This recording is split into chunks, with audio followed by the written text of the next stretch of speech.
What on earth is earnest money and how does it work? As a real estate agent since 2016, I get asked this question all the time, especially by first-time home buyers. So much so that I'm making this video to send over to my buyers every time they ask the question. So let's answer that question. What is earnest money? Earnest money, sometimes called a good faith deposit or earnest funds, are the funds that you agree to provide as a deposit to take a home off the market. It's the money that you as the buyer are going to put on the contract when you submit an offer to buy a home, so that you have some skin in the game and it shows the seller that you are a serious buyer. If you put yourself in the seller's shoes, they can only accept one offer on their home.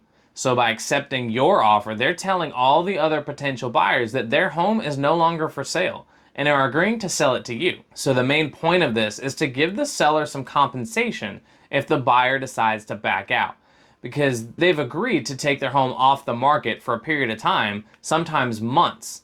If a buyer changes their mind at the last minute, the seller's lost out on several potential buyers and they have to put their home back on the market and start all over again. So the earnest money won't be due until after the seller has accepted the contract. So we'll write on the contract how much you want to offer as a good faith deposit and the date the money is going to be delivered. Now these funds will be held in a special account called an escrow account by a third party to prevent someone from running off with the money. In our area, that's usually held by a real estate attorney or a title company. Now, at the very end, when you're closing on the home, that earnest money is going to be credited to your closing costs and fees.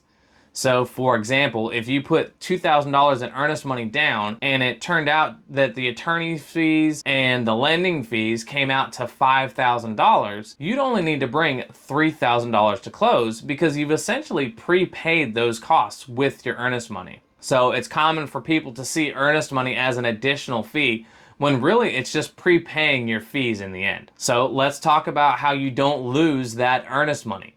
But first we need to talk about what a contingency is. Now a contingency is essentially a fancy way of saying if.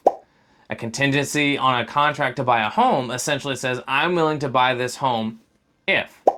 So for example, a financing contingency essentially says, I'm willing to buy this home for this price if the bank approves me for a mortgage. And an appraisal contingency is essentially saying, I will buy this home if the bank agrees that the home is worth this much money and is willing to loan me that amount of money. And a third contingency that we have here is our due diligence or inspection contingency. Now, if you don't know what a due diligence or inspection period is, you can check out the video linked above to learn a little bit more about that. But essentially, it says, I agree to buy this home if I'm happy with the results of all the inspections. If I don't like anything about the home during the inspection period, I have the right to back out of the contract legally. So all of these contingencies give you legal outs of the contract. And this is important when we're talking about earnest money, because if you terminate a contract within those time frames, within those contingency time frames, you get your earnest money back. If you terminate the contract outside of those timelines for any reason not protected by those contingencies, then your earnest money is in jeopardy and the seller may be entitled to those funds. So let's go over a few examples that these would cover. Let's say you're under contract to buy a home and you've turned in your earnest funds to that third party, but you've had an unexpected job loss and the bank is no longer willing to give you a loan. You can legally back out of the contract and get that money back. Or let's say that during the inspection period you find that the roof needs to be replaced. As long as you're under the inspection contingency, you can terminate the contract and get that money. Or if the appraisal comes back and it's $10,000 under the negotiated price, you can terminate that contract under the appraisal contingency and get your funds back. One thing you have to be careful of though is if it gets outside of those contingency windows.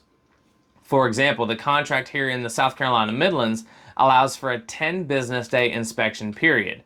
So let's say you do your inspection on day 12 and you want to back out because of something you find in that inspection. The seller may be entitled to those funds. So if you get outside of those contingency windows, like you agreed to buy the home as is, the financing came back fine and the appraisal came back good, and you decide to back out because you get cold feet, the seller may be entitled to keep those earnest funds. Now, this isn't automatic, because here in South Carolina, both parties have to agree to release the funds. The third party that's holding those funds cannot release them to anybody in the transaction until both sides agree to release those funds. Now, if both parties don't agree on what happens with the earnest money, it might have to go to arbitration. But how that's handled is all spelled out in your contract. So make sure you read over the contract and understand what it's saying. So essentially, earnest money is the money put in place to protect the seller, to prevent buyers from going around making offers on properties that they aren't really serious about, by forcing the buyer to put some skin in the game. So now you have a good grasp on what earnest funds are and how they're handled. If you found this video helpful, do me a favor by hitting the like button on this video and consider subscribing. And if you want to see everything you need to know about buying a home in South Carolina, check out the video that's on screen now. My name is Shaun Nichols with eXp Realty, and I'll talk to you later. Bye-bye for now.